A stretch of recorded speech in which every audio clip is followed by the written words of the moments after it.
Egaa hordoftoota keenya kabajamoo akkuma jenne wanni jalqaba irratti wanni isin godhuu qabdan gama bilbila keessanii deemtanii jechuudha.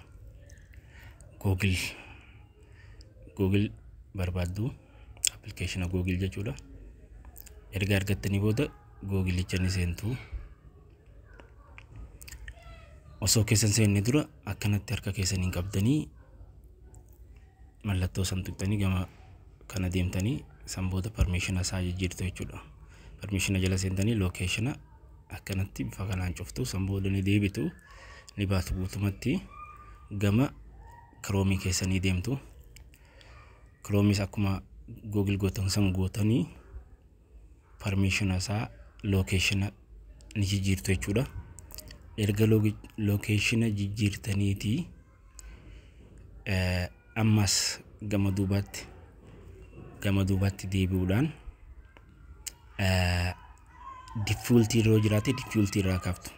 Isiniif mul'atami akkuma argaa jirtan open in default browser app kan johan irra tuqxanii yoo default irra jiraate default irraa kaaftan. Kana jechuun qaxxitaa wanni isin fayyadamtan hundinuu gama Chrome akkan dhufne jechuudha. Sambooda gama Play Store keessanii deemtu. Gama Play Store keessanii deemtu. Play Store keessan eega seentanii booda application Dolphin browser jedhu kana buustu asirra galtanii jechuudha. Dolphin browser isa kana jechuudha.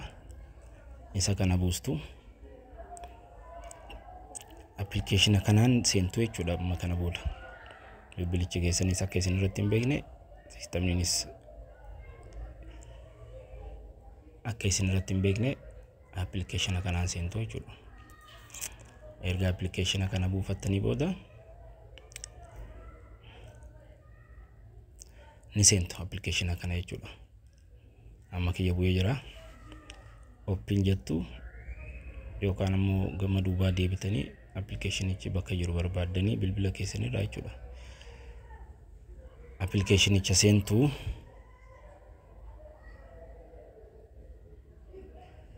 akkanatti application seentu. Egaa kana booda email keessan asitti galchitanii kanii password isaa haareetti reset godhachuu dandeessan osoo bilbilicha duraanii isin gaafanne osoo recovery phone email isin gaafanne jechuudha. Egaa akkuma argaa jirtan seeneen jira. Browser kana irratti www.google.com jettee barreessita.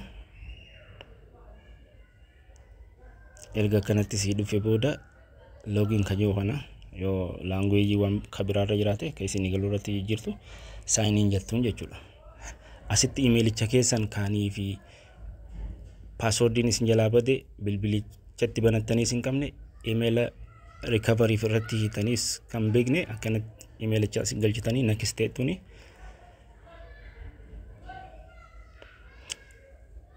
Bifa kanaan passwordii hin beektu try another way jettanii recovery kanas hin beektu try another way jettanii bilbilichas hin beektu I don't have my phone kajoo kana irratti tuqxaa jechuudha. Isarratti eega tuqxee booda mallattoo kana sii fida.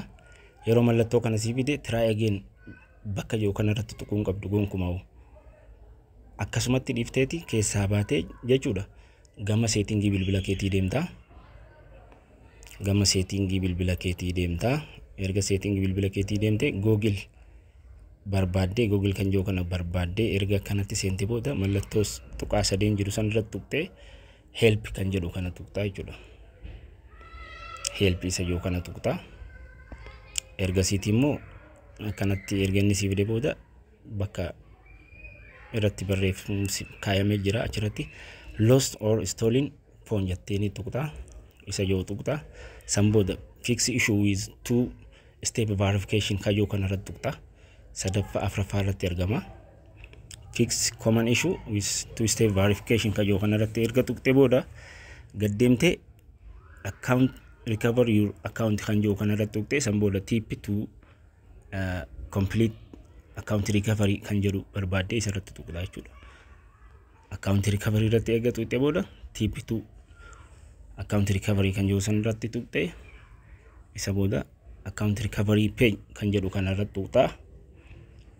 Yeroo kana wanni isin beekuu qabdan browserii haaraa kana irratti tuquu qabdan malee Chrome irratti yookaan kan biraa irratti tuquu qabdan. Dolphin isa jiru kana isarratti tuquu qabdu. Dogoggortanii akka karaa Chrome isin hin geessine of eeggannoo godhuu qabdu. Emailicha reefu sana asitti galchitu.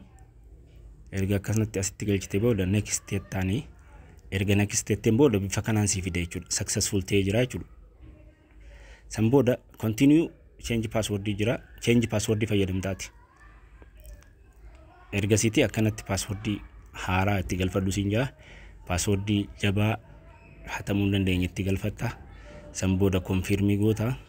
Erga confirm gootee booda change password jettaan. Successful jedhee jira.